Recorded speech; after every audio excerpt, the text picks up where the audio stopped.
Hello everyone, good evening. Welcome to Storytime Sunday. Before we get started with the reading, I first just want to say thank you to everyone who watched my last reading of The Jungle Book. It was a huge success. I got a lot of positive feedback. It got over 15 shares, which is amazing. And I'm just so thankful and grateful for all the support that I've been given so far. So for this week's reading, I put a poll earlier this week deciding between Dr. Seuss and Frog and Toad. And this week we are going to be reading Frog and Toad Are Friends. Now before we get started with the reading, an interesting fact is that a children's show was adapted from all the stories within this book and it was made into a musical. And I was actually a part of this musical my freshman year of college. And my role in the show was being the mouse, and I was in the ensemble, and it was one of the best experiences of my life. So Frog and Toad holds a very dear and near place in my heart. All right, but for our readings today, we're going to be reading two stories. We're going to be reading the one called Spring because it's perfect timing. It's spring, it's April out. And we're also going to be reading a story called The Letter, and that's going to introduce a new character, and that's the snail. But let's get started. All right. Frog and Toad are friends. Spring. Frog ran up the path to Toad's house. He knocked on the front door. There was no answer. "Toad! Toad!" shouted Frog. "Wake up! It is spring!" "Blah!" said a voice from inside the house.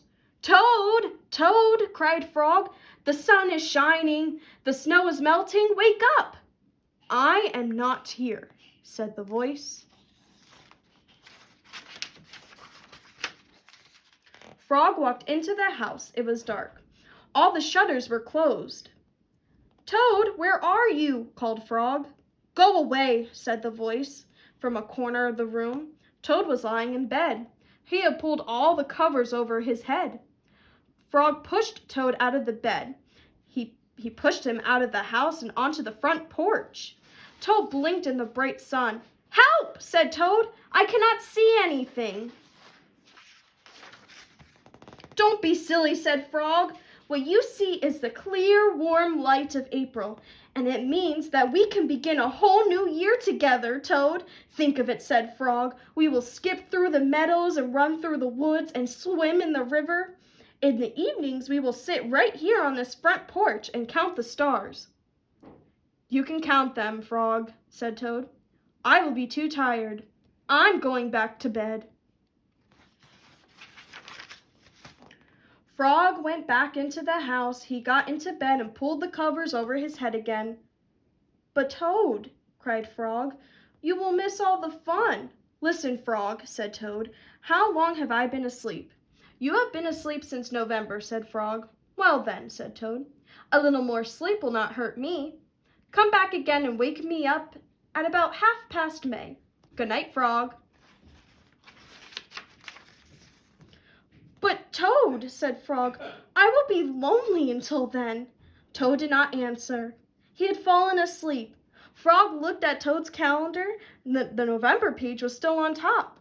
Frog tore off the November page. He tore off the December page, and the January page, and the February page, and the March page. He came to the April page. Frog tore off the April page too. Then Frog ran back to Toad's bed. "Toad, Toad, wake up! It is May now."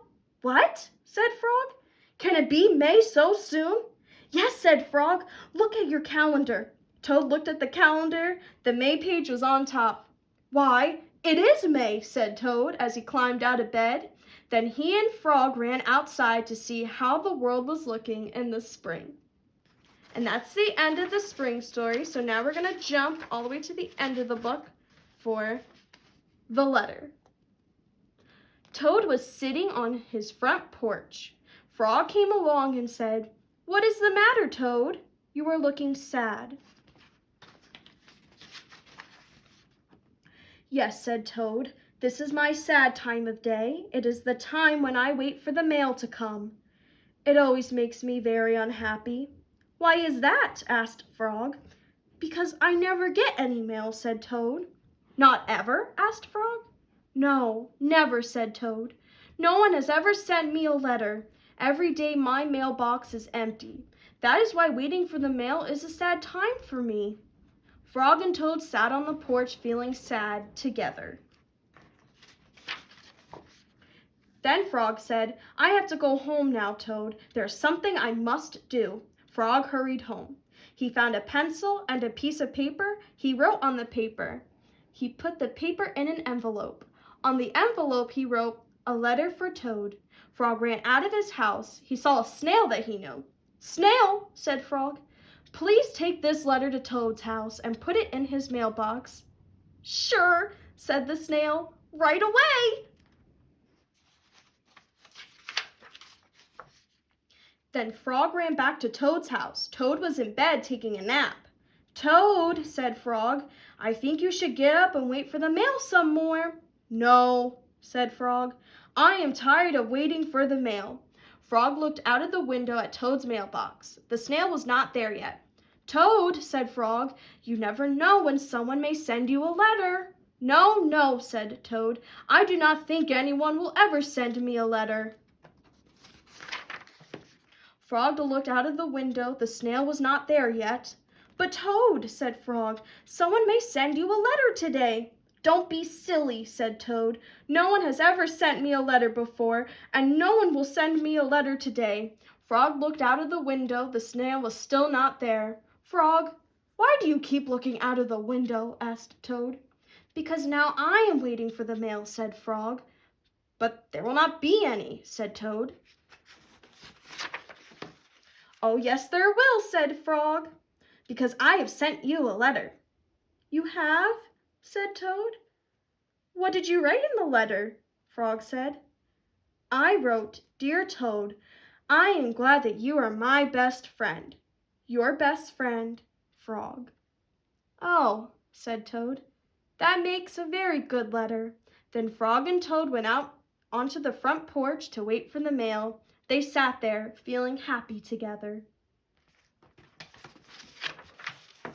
Frog and Toad waited a long time. 4 days later, the snail got to Toad's house and gave him the letter from Frog. Toad was very pleased to have it. And that is the end. I hope you guys enjoyed that reading. That made me very happy just reading it. But now we're going to move on to the fun activities that I found online.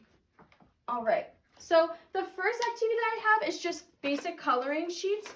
And so these are from supercoloring.com. They own all the rights to these. This is not my artistry, but these came from supercoloring.com, and they're free and they're downloadable and they're easy to print.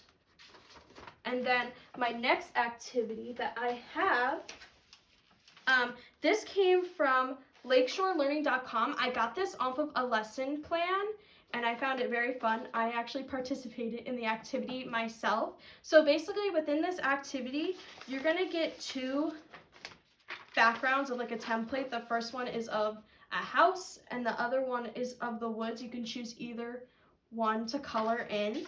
And then also you get cutouts of all the characters from the story. So the stories that we read today, we got introduced to Frog and Toad, and we also got introduced to the snail. But you are more than welcome to cut out all the other characters and put them on there. But for mine, what I did was I did the wood background, and I put Frog here, Toad, and I even include the turtle. Now the turtle is included in a different story called The Swim, and I'm gonna make sure to do a reading on that later.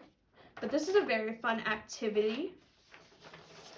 And then my last activity correlates with the letter story, because right now we're in a time where we can't go hang out with our friends. We have to social distance. So an activity that I have is writing a letter to a friend or loved one.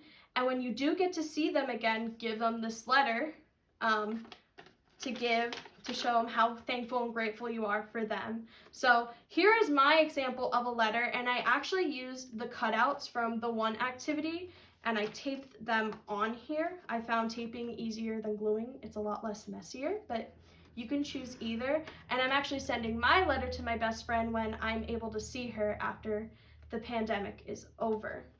But that's my last activity that I have. And all you basically need for this is a pen, pencil, some paper, and an envelope.